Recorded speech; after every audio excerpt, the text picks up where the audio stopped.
இலங்கையின் அரசியல் தமிழர்களுக்குன்னு ஒரு தனி ஒரு இடம் இருக்குது. தமிழர்களுக்கு தனி ஒரு வரலாறு இருக்கிற சந்தர்ப்பத்தில் தமிழ் தேசியம், தமிழர்களுக்கான விடுதலை, தமிழர்களுடைய உரிமைகள், தமிழர்கள் தனித்துவமானவர்கள், தமிழர்களுக்கான வாழ்முறை உரிமைகள், கலாச்சாரங்கள், பண்பாடுகள், விழுமியங்கள் தமிழ் தனிப்பட்டதாக கருதப்படுகின்ற இந்த சந்தர்ப்பத்தில் கூட இன்றைக்கு பாராளுமன்றத்தில் இதுவரைக்கும் சண்டை பிடிச்ச நபர்கள் இன்றைக்கு மாவட்ட அபிவிருத்தி கூட்டத்திலையும் தொடர்ச்சியாக சண்டை பிடிக்கிற ஒரு நிலைமை ஏற்பட்டிருக்குன்னு சொல்லியிருக்க வெக்கி தலை குனிய வேண்டிய ஒரு நிலைமை இருக்குது.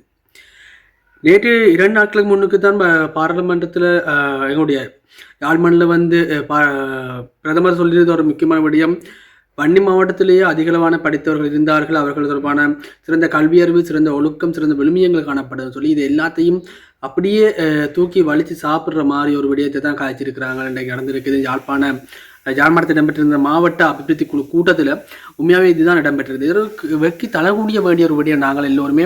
என்ன சொன்னால் இந்த விடயங்கள், அதாவது இவ்வாறான அரசியல்வாதிகளுக்கு நாங்கள் வாக்களித்து, இவ்வாறான அரசியல்வாதிகளுக்கு வாக்களித்து இவர்களோட தமிழர்களுடைய ஏக பிரதிநிதிகள், தமிழர்களுடைய ஏக பிரதிநிதிகள்னு சொல்லியும், அதே மாதிரி இவங்களுடைய தமிழர்கள் சார்பாக பாராளுமன்றத்தில் கதைக்கிறதுக்குன்னு சொல்லியும் நாங்கள் தெரிவு செய்த எங்களுடைய பிரதிநிதிகள் இன்றைக்கு நாய்களை விட கேவலமாக நாய் சண்டை போட்டு கொண்டிருக்கணும்னு சொல்லலாம். குட்டி நாய் பெரிய நாய் சண்டையெல்லாம் போட்டு கொண்டிருக்கணும்.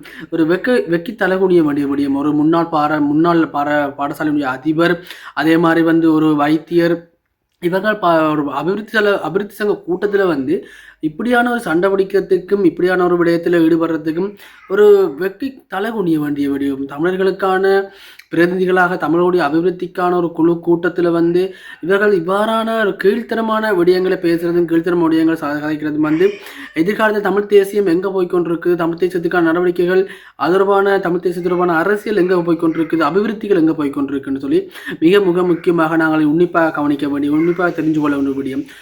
அது மட்டும் இல்லாமல் பார்த்தீங்கன்னு சொன்னால் யாழ் மாவட்டம் இந்த இடத்துக்கான நிதி ஒதுக்கீடு செய்யப்பட்ட நிதியை 100% பாவித்திருந்தது.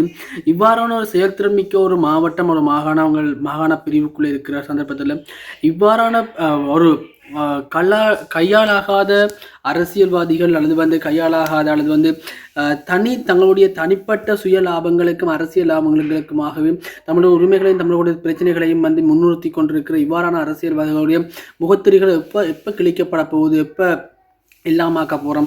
நாங்கள் ஒரு சில விடயங்களை மட்டும் அடிப்படையாக கொண்டு தமிழர்களுக்கு எதிராக அரசாங்கம் செய்யப்படுதுன்னு சொல்லி கொண்டிருக்கிற இதே சந்தர்ப்பத்தில் தமிழ் பிரதிநிதிகள், தமிழ் தேசிய பிரதிநிதிகள் கூட தமிழர்களுக்கு எதிராகவும் தமிழர்களுடைய அபிவிருத்தியை மட்டுப்படுத்துறதும் நீ பெரிதா நான் பெரிதா என்ற அடிப்படையில் சண்டை பிடிச்சு கொண்டிருக்கிற இந்த இவ்வாறான சூழ்நிலைகள், இவ்வாறான நிலைமைகளை தொடர்ச்சியாக இடம்பெற்று கொண்டிருக்க தமிழ் தேசியம், தமிழர்களுடைய உரிமைகள் கேள்விக்குறியாகத்தான் இருக்கும்.